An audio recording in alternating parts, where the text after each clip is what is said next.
Et la semaine prochaine, on aura un invité exceptionnel, une légende de la musique, du poker et du féminisme, le dieu, le GOAT, Patrick Bruel.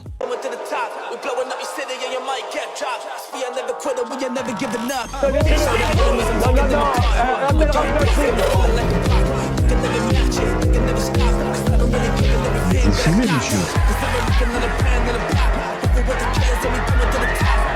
Le football, il a changé. Oui, peut-être. Ouais, c'est Laurent Delamousse, bienvenue aujourd'hui pour une nouvelle vidéo, j'espère que tout le monde va bien messieurs, on se retrouve aujourd'hui pour la vidéo actu du samedi. Il y a pas mal de petits sujets intéressants. Avant de partir pour cette nouvelle vidéo, c'est le moment de soutenir la chaîne et moi-même en mettant votre plus gros pouce bleu, votre meilleur commentaire. On n'oublie pas de s'abonner et d'activer la cloche pour pas rater les prochaines vidéos. On fait de même sur la chaîne principale, la chaîne Mousse, où hier je suis sorti la deuxième partie du dernier podcast d'Hakim Benotman. On me rejoint sur Instagram, sur TikTok, sur Twitch pour pas rater les lives du dimanche soir à 21h30. On va chercher à boire, manger, on se met à l'aise et moi je m'occupe du reste. Messieurs, dames, commençons par un fait divers horrible aux États-Unis, un fait divers qui choque, qui divise. Des féministes qui soutiennent une femme qui vient de tuer ses 3 enfants. Ça fait beaucoup parler, beaucoup réagir. Je vous laisse regarder l'histoire. Elle reconnaît avoir étranglé ses 3 enfants, mais arrive au tribunal sous les applaudissements. Ces dizaines de femmes sont venues soutenir Lindsay Clancy, devenue de manière inattendue un symbole. Cette affaire déroutante commence par un drame le 24 janvier 2023. Le mari de Lindsay Clancy, parti chercher à manger, découvre à son retour les corps inanimés de ses 3 enfants, âgés de 5 ans à 8 mois. Et ce, sur les indications de sa femme qu'il retrouve gravement blessée dehors. Lindsay lui avoue qu'elle a tenté de se suicider. L'attitude de cet accusé désormais paralysé qui comparaît dans un fauteuil a très vite déstabilisé ses interlocuteurs. Je me souviens très bien de la première chose qu'elle m'a dite. Je suis tellement contente que mes enfants soient en sécurité. Elle dit avoir entendu une voix masculine lui donnant des ordres, lui disant qu'elle n'avait pas le choix, qu'elle devait tuer ses enfants puis se suicider. La défense plaide donc l'irresponsabilité pénale et évoque un syndrome très rare de psychose postpartum. Lindsay Clancy souffrait de dépression sévère depuis son 3e accouchement. Elle en avait parlé à sa belle-mère, infirmière. C'était une mère aimante, une mère formidable, mais elle était très anxieuse et très triste. Lindsay Clancy enchaîne les consultations et les prescriptions sur des conseils parfois contradictoires de médecins. Les effets secondaires sont dévastateurs. Lindsay confie à ses proches ses pensées suicidaires et violentes à l'égard de ses enfants. Elle disait ne se souvenir de rien, que les médicaments étaient en train de détruire son esprit. Elle n'était plus elle-même. C'est cette errance thérapeutique avant le drame qui émeut tant ces femmes américaines. Elles veulent alerter sur la santé mentale des mères. L'accusation déplore ces manifestations. Pour elle, Lindsay Clancy est une assassin méticuleuse. Les débats doivent durer une semaine ou 2 encore. L'accusé risque la prison à vie. Politique maintenant, Francis Lalanne, dont on avait déjà parlé sur la chaîne principale, se présente aux prochaines élections présidentielles. Ça y est, c'est officiel. Comment vous voulez qu'on prenne les élections présidentielles et le monde politique en général au sérieux quand on a des candidats comme Francis Lalanne? Quoique dans le fond, c'est pas pire que les autres. Ouais. C'est ça le problème. Après les européennes, les législatives et les municipales, il a désormais l'Elysée en ligne de mire. Francis Lalanne a annoncé se présenter à l'élection présidentielle de 2027, mercredi 19 août, et le chanteur de 66 ans lancera sa campagne dès ce samedi 22 août avec un premier meeting prévu dans la soirée à Paris. Ancien gilet jaune connu aussi pour ses prises de position anti-vaccin lors de la pandémie de Covid-19 et pro-russe depuis la guerre en Ukraine, il entend porter une rupture avec le système politique actuel. Son slogan pour une France libre, souveraine et solaire, et parmi ses promesses de campagne, rendre le pouvoir au peuple, restaurer la souveraineté de la France et instaurer une société de la bienveillance, de la culture et de l'éveil spirituel. Son programme prévoit des mesures phares comme le Frexit, la sortie de la France de l'Union Européenne, la sortie de l'OTAN ou encore un retour au franc avec la reprise en main de la Banque de France. Sa candidature est soutenue par l'humoriste polémiste Dieudonné, condamné à plusieurs reprises pour incitation à la haine raciale. Francis Lalanne, lui, le qualifie plutôt de figure de la liberté d'expression. Les deux hommes s'étaient déjà présentés ensemble aux élections européennes de 2024 où leur liste avait obtenu 0,04% des voix. Lors des législatives qui ont suivi, le duo n'avait récolté que 0,59% des suffrages dans la 3e circonscription en Guadeloupe. Pour financer sa campagne présidentielle, Francis Lalanne a lancé un appel aux dons, mais comme tout candidat souhaitant se présenter, le sexagénaire devra réunir les 500 parrainages d'élus nécessaires. Parlons d'un débat qui va arriver dans pas longtemps et qui risque d'être houleux. C'est pas celui entre Olivier Roland et Oussama Hamar, c'est celui entre Thomas Guénolé et Alain Soral. J'ai appris ça. Ils vont débattre le 28 août et Thomas Guénolé a donné le ton. Il est évident que mon état d'esprit, c'est je vais le défoncer. Moi, ce que je vais apporter dans ce débat, c'est de démontrer point par point, brique par brique, que les thèses antisémites d'Alain Soral sont fausses. Le public d'Alain Soral, qui est un public qui lui, sectarisé, va avoir accès pour la première fois à la démolition pour fausseté, pour caractère erroné, point par point, brique par brique, de toutes les thèses antisémites d'Alain Soral. Je le trouve extrêmement naïf. Je suis désolé parce que autant sur la démarche, je trouve que c'est bien, mais il se surestime énormément. Et il a une notion très naïve de ce qu'est un débat. Un débat, c'est jamais « Ah oui, tiens, donne-moi un autre fait, donne-moi un autre fait. D'accord, tes faits sont concluants, bravo, je t'accorde le point. » Il va te rentrer dedans. C'est un discours de démolition rationnelle et factuelle des thèses antisémites de Soral auxquelles son public n'est jamais exposé. Quand j'ai affronté Jordan Bardella chez TPMP, pour être tout à fait clair, je l'ai ridiculisé.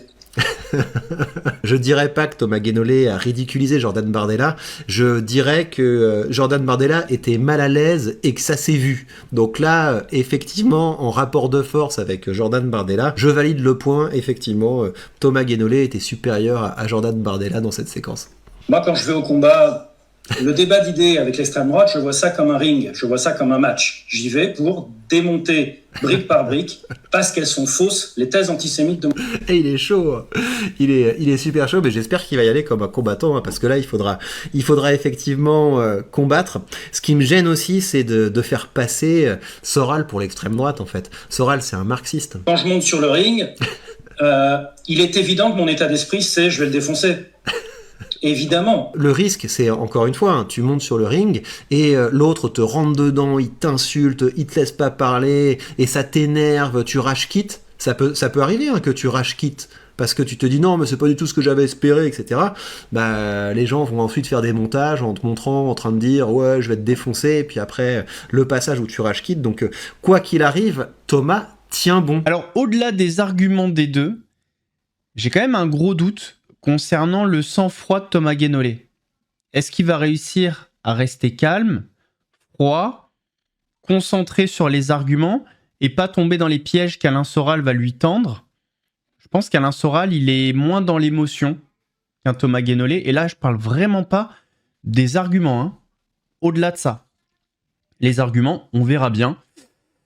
Bah, étripez-vous, hein. Nous, on prend les pop-corn. Messieurs, dames, je suis tombé sur une parodie de Legend magnifique. C'est un petit peu long, enfin 2 minutes 50. J'ai failli me pisser dessus. C'est incroyable. Bonjour à tous et bienvenue dans Gênant, le premier podcast de France. Aujourd'hui, on accueille un invité exceptionnel, nul autre que moi-même. Salut Guillaume, ça va ? Ouais, super, et toi Guillaume? Super. Alors Guillaume, là je lis que t'as fait polémique récemment. T'es un peu dans la sauce, est-ce que tu peux nous expliquer ce qui t'arrive? Alors en fait on prétend que j'ai envoyé des messages à des mineurs dans le passé, quand j'avais 26 ans. Ok, c'est hyper intéressant. Ouais, il y a des screens qui sont sortis, enfin c'est ce qu'on prétend en tout cas. Je te coupe 2 secondes, est-ce qu'on peut expliquer un peu ce que c'est des mineurs pour les spectateurs qui savent pas forcément? Ouais, bah en gros les mineurs, pour ceux qui savent pas, c'est des gens qui travaillent sous terre, qui vont chercher des ressources dans les mines, d'où le nom mineur. Oui, parce que toi tu contactes des mineurs à des gamines de 14 ans. Ah non, pas du tout. Non, ça a été mal compris. Moi vraiment j'envoie de la force à ce métier qui est difficile. Je DM souvent des mineurs, ok, pour rencontrer des mineurs. J'adore ça, mineurs, tout ce qui est mineur. Ok, c'est hyper intéressant, ouais. Du coup, je voulais revenir sur les messages à caractère sexuel. T'aurais envoyé des messages à des filles de 14 ans qui t'auraient clairement dit qu'elles avaient 14 ans et tu aurais dit que tu voudrais peut-être faire un plan à 3 avec elles. Comment on réagit face à des rumeurs aussi insupportables, toi qui es une victime? Ouais, alors faut savoir qu'on est une grande équipe, donc faut savoir que mes comptes, ils sont gérés collectivement. Donc ouais, tous ces messages, ils ont été envoyés par mon équipe et on va faire une enquête interne. Ouais. Est-ce qu'on peut expliquer un peu ce que c'est une équipe pour les gens qui savent pas ce que c'est? Pour moi, une équipe, c'est un peu une bande de larbins incompétents qui puent la merde et qui sont incapables d'avoir la vision que moi j'ai du buzz, c'est-à-dire qu'ils arrivent pas à comprendre mon art, ok? Une équipe, globalement, c'est un peu une planche à merde qui sert aussi de punching ball et de bouc émissaire, voilà. Ah ouais, ok, c'est hyper intéressant ta vision de l'équipe. Est-ce que t'as 2-3 dingueries à nous raconter sur ton équipe? Voilà, sans dire les noms, hein, on n'est pas là pour ça dans l'émission, hein. On est là en full bienveillance. Carrément, non mais moi ça me dérange pas. Déjà, dans mon équipe, alors il y a des gens, je vais pas citer les noms parce que je les connais pas tous, mais il y a des gens qui osent venir me voir et qui me disent qu'ils travaillent trop. Les gens ont refusé de travailler plus de 55 heures par semaine. Ah ouais, ok. Et là, la dernière dinguerie qu'on m'a fait récemment, ouais, c'était... tu vas pas me croire, hein. J'ai des employés qui sont venus me voir et qui m'ont dit qu'ils voulaient pas travailler les jours fériés. Ah ouais, d'accord. Putain, on se rend pas compte forcément derrière la caméra, mais en fait, ça doit être horrible ce que tu vis. suivi au quotidien de bosser avec une équipe comme ça tous les jours. Heureusement, moi j'ai un mental d'acier. Comme je me suis fait tout seul, bah, j'ai pas besoin des autres. Moi aussi, je me suis fait tout seul. Et c'est vrai qu'avec toute l'équipe, on se pose pas mal de questions sur comment est-ce qu'on se fait tout seul. Ah putain, la caméra est tombée. Attends, excuse-moi. Parce qu'en fait, comme il y a plus grand monde qui veut travailler avec moi, c'est moi aussi qui fais le cadrage. Ouais. Après, je trouve quand même que pour un mec tout seul, tu t'en sors super bien. Regarde ta lumière, regarde ton son. Enfin, vraiment, il y a quelque chose de professionnel, quoi. Enfin, mais du coup, pour revenir, ouais, moi, quand je te vois, je me dis, bah, en fait, t'es juste un mec normal. Enfin, je vois pas pourquoi tu fais polémique. De toute façon, dans Gênant, on invite personne de polémique. On est en full bienveillance dans l'émission. Exactement. Moi, par exemple, j'avais reçu le patron du Mossad dans mon émission. Il y avait zéro politique, il y avait zéro prise de parti. Et on était là juste pour apprendre plein de choses fascinantes sur un métier incroyable, quoi. Ah oui, au fait, j'avais aussi une petite question pour toi. T'es célib? Non, bah, moi, j'ai une copine et des enfants, ouais. Tu me trouves comment? Enfin, pourquoi tu demandes ça? T'es un peu mignon, enfin, ouais. Pourquoi tu m'embrasses pas? Allez, viens, ouais, c'est vrai. T'as raison. Je m'aime. Bon voilà, Gênant, c'est terminé. Merci à tous de nous avoir écoutés. On est la première grosse chiasse de France. Et la semaine prochaine, on aura un invité exceptionnel. Une légende de la musique, du poker et du féminisme. Le dieu, le GOAT, Patrick Bruel. Parodie faite par Guillaume Genoux. Je vous mets le lien en description. Et justement, transition parfaite. Merci Guillaume. On va parler de Patrick Bruel. Patrick Bruel est revenu en France. Patrick Bruel est de retour et ses avocats sortent du silence. Le chanteur, mis en examen notamment pour viol et tentative de viol, avait obtenu l'allègement de son contrôle judiciaire avec la levée de son interdiction de quitter le territoire. Une interdiction jugée révoltante et dangereuse pour Emmanuelle Dancourt, présidente de l'association MeToo Média. Là, on a clairement affaire à une justice à deux vitesses. C'est quelque chose qu'on n'a jamais vu, là, ce qui est en train de se passer. Toute personne qui est mise en examen et sous contrôle judiciaire, comme Patrick Bruel, n'a pas accès à ce genre de faveur. On a vraiment un favoritisme de la personne connue. C'est drôle qu'on considère juste le risque de fuite. Je vous assure qu'il y a des salons de massage à l'étranger. C'est le risque de pouvoir réitérer son système de prédation avec des gens qui ne le connaissent pas, parce que Bruel, il est connu dans la communauté francophone, mais pas au-delà. Donc le risque, il est réel. Face aux critiques, les trois avocats de Patrick Bruel dénoncent, eux, une instrumentalisation des décisions judiciaires. Maître Lassec, Colin et Ingrin estiment qu'il n'y a aucun passe-droit d'aucune sorte. Ils précisent surtout que leur client est finalement rentré en France après ce qu'ils présentent comme un bref séjour à l'étranger. Toujours selon ses avocats, Patrick Bruel ne présente pas de risque de fuite et a répondu à toutes les convocations de la justice. Ils assurent également que le chanteur souhaite la poursuite des investigations. Le parquet de Nanterre a fait appel de la décision permettant à Patrick Bruel de quitter le territoire. Elle doit être rendue le 16 septembre prochain. Les plaintes s'accumulent et pourtant Patrick Bruel a décidé de maintenir sa tournée. Ça choque certaines personnes, d'autres pas du tout. Alors il y en a, c'est comme si les 30 plaintes n'existaient pas. Si réellement il a fait tout ce qu'on dit, eh bien il mérite comme les autres, quoi. C'est-à-dire aller en tôle, payer, voilà. Je pense qu'il devrait se cacher plutôt que se montrer, hein, vu ce qu'il a fait. Il devrait faire une pause, faire une introspection. Les gens qui n'ont pas envie d'aller le voir, ils y vont pas, et ceux qui ont envie, ils y vont. Dans un mois et demi, la tournée de Patrick Bruel doit reprendre ici, à Chartres, dans cette salle de concert. Le directeur de la salle, qui n'a pas souhaité s'exprimer devant notre caméra, confirme que pour l'instant, la date du 2 octobre n'est pas annulée par l'équipe du chanteur. Il est toujours possible d'acheter des billets en ligne, mais le maire ne l'entend pas de cette oreille. En tant que responsable d'une collectivité publique, je dis non, on ne peut pas faire ça comme ça. On se réserve encore une fois tous les moyens juridiques pour empêcher la venue de Patrick Bruel début octobre à Chartres. Ce concert ne se fera pas.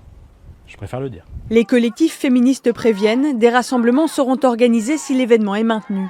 Avant l'été déjà, des manifestations s'étaient tenues devant le théâtre où l'artiste jouait.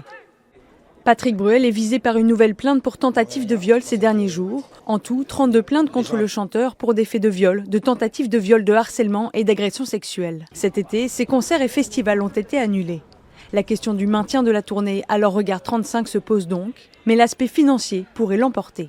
L'intérêt de ne pas perdre des millions, parce que la tournée est prévue, il y a beaucoup de gens impliqués, et c'est vrai qu'il ne peut pas se permettre de tout annuler comme ça, de rembourser les tickets. Donc tant qu'il n'est pas coupable, je vais dire un truc un peu violent, mais il prend ce qu'il y a à prendre. Contactés, ni les avocats du chanteur, ni ceux des victimes n'ont souhaité répondre à nos questions. Selon nos informations, de nouvelles plaintes devraient être déposées en septembre. Écoutez par exemple Dorian et surtout restez concentré sur son raisonnement qu'on va débunker en 30 secondes.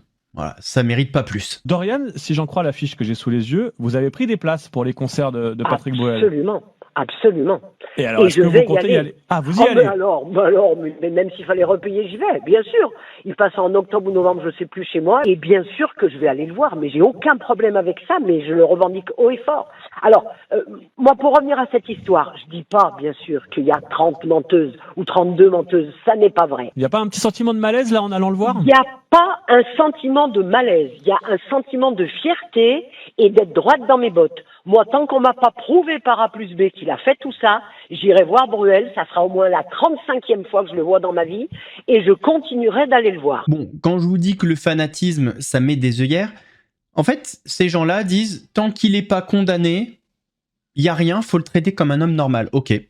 Jérôme Barella, avec la petite Liana, il n'a pas été condamné encore? On fait quoi? C'est un homme normal? On y va, on lui fait la bise, ça va, tu veux un truc? Vous savez très bien. Vous savez très bien que c'est pas tant la condamnation qui compte. 32 plaintes. Madame, Dorian. Allô, on se réveille. Voilà, tu dis, il n'y a pas 32 menteuses. Donc, même toi, tu dis, il y a de la vérité là-dedans. Donc, en fait, cette vérité, par fanatisme, tu viens l'enterrer. C'est grave, hein? Parce que Dorian, si c'était arrivé à ta fille, ta petite fille, j'en sais rien. Mais vu que Dorian, elle est fan de Patoche, elle s'en balèque. Voilà. Et ça a le droit de vote. Autre affaire révoltante, Grégory Lenossi, on en avait déjà parlé il y a un petit moment. C'était un homme qui avait utilisé la violence pour neutraliser un pédocriminel qui avait potentiellement fait des attouchements sur son beau-fils. Il a été condamné à 17 ans de prison. Alors, j'ai vu des posts passer sur Instagram. Bravo la justice française, c'est la justice belge, en fait. Voilà. Donc, ça, vous voyez, ça arrive partout. C'est pas qu'en France où il y a ce type de problème. On s'en fout. De toute façon, c'est pas le sujet. Donc, Grégory Lenossi a été condamné à 17 ans de prison pour tentative d'assassinat. Si en tant que parent, on n'est pas là pour protéger nos enfants. Cet homme vient d'être condamné à 17 ans de prison pour tentative d'assassinat sur son voisin, qu'il suspecte d'avoir abusé sexuellement de son beau-fils. On vous raconte cette affaire qui divise la Belgique. Le 23 juillet 2025, Grégory Lenossi porte plainte contre son voisin, Marc P, parce qu'il le soupçonne d'abus sexuels contre son beau-fils alors âgé de 6 ans. Il apprend que Marc P avait déjà été condamné en 2020 à 37 mois de prison avec sursis pour tentative de viol sur un garçon de 5 ans. Le 24 juillet 2025, au lendemain de son dépôt de plainte, Grégory Lenossi invite Marc P chez lui. Il le passe à tabac, puis diffuse la vidéo sur les réseaux sociaux avant de partir en cavale. Depuis, Marc P se trouve dans un état semi-végétatif, incapable de communiquer, de se nourrir ou de se déplacer seul. Cette réaction n'était ni préméditée, ni motivée par la haine, mais par un instinct immédiat de défense morale. Le 29 juillet 2025, après 5 jours de cavale, Grégory Lenossi se rend à la police et il est placé en détention provisoire. Ce jeudi 20 août, le tribunal correctionnel de Namur a donc condamné Grégory Lenossi à 17 ans de prison pour tentative d'assassinat sur Marc P. Une peine qui a vivement fait réagir ses soutiens présents dans la salle. Vous êtes la honte! Monsieur, vous rendez compte? Vous êtes papa aussi! L'affaire a rapidement pris une tournure politique en Belgique. Le président du parti de centre-droit MR a qualifié la peine de disproportionnée. De son côté, la défense a déjà indiqué son intention de faire appel. La question que je me pose souvent, c'est quand on condamne, c'est parce que la personne représente un danger pour la société. Quel danger représente Grégory Lenossi pour la société belge? Voilà. Bon, ok, on se fait pas justice soi-même. Pédocriminalité, il a déjà été condamné, le mec. C'est ça le problème. Et d'ailleurs, il y a un des magistrats qui était dans l'affaire de ce pédocriminel dont le domicile a été perquisitionné. Parce que du coup, la justice s'intéresse aux magistrats qui n'ont rien fait. Parce qu'il avait déjà été condamné, ce pédocriminel. 17 ans, c'est trop lourd. Voilà.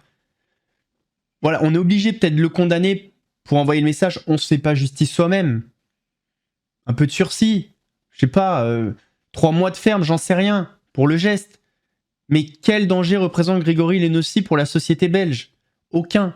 Ça a l'air d'être quelqu'un avec des valeurs qui a agi, voilà. Après, chacun se fera son idée. C'est bien, c'est pas bien, d'accord? Mais c'est pas quelqu'un de violent qui a vous agressé dans la rue alors que vous avez rien fait. Voilà, c'est quelqu'un qui a défendu l'honneur de son beau-fils, qui a neutralisé, pour le coup, un danger pour la société.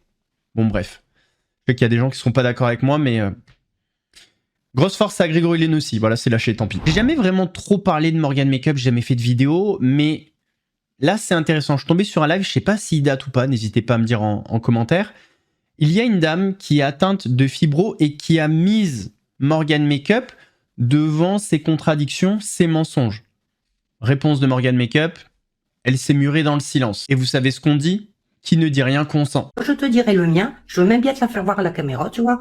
J'ai rien à cacher, rien. Je peux te faire voir. Alors, puisque monsieur se dit être soignant, toi, tu vas me dire, puisque si tu as la fibromyalgie, si tu as la maladie de Crohn, si tu as la maladie d'asthme, est-ce que tu as, s'il te plaît, un papier à me montrer? Parce que moi, j'en ai.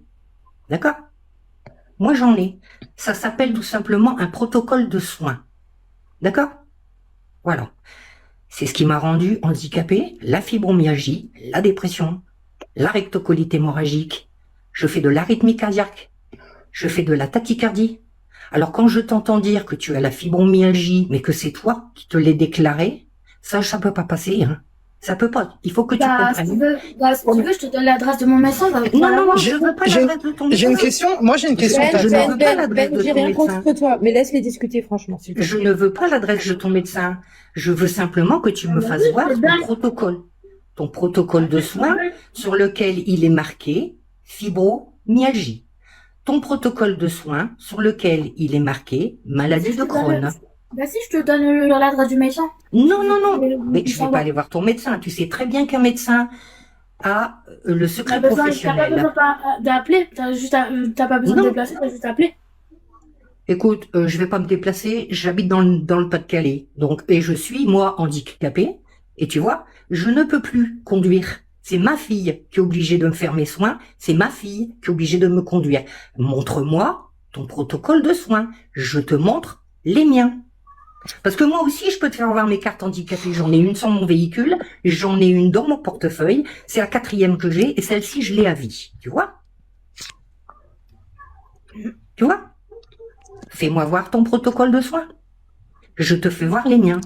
Fais-moi voir ta marque de cortisone et je te fais voir la mienne. Peut-être qu'on se fera un sujet un jour sur les gens qui utilisent les maladies, les handicaps pour se faire de l'argent. Messieurs, dames, on arrive à la fin de cette vidéo. J'espère qu'elle vous a plu. Si c'est le cas, votre plus gros pouce bleu, votre meilleur commentaire. On n'oublie pas de s'abonner et d'activer la cloche pour ne pas rater les prochaines vidéos. On fait de même sur la chaîne principale, la chaîne Mousse, où hier sorti la 2e partie sur le dernier podcast d'Hakim Benotman. On va donner de la force. Le lien est en commentaire épinglé. On me rejoint sur Instagram, sur TikTok, sur Twitch pour ne pas rater les lives du dimanche soir à 21h30. Nous, on se donne rendez-vous lundi pour une nouvelle vidéo actuelle. En attendant, prenez soin de vous. Laurent de la Mousse vous salue. C'est mousse, très frais comme une mousse, léger comme le houmous, piquant comme un bimous. Un gros lion te course, tu cries, t'as la frousse.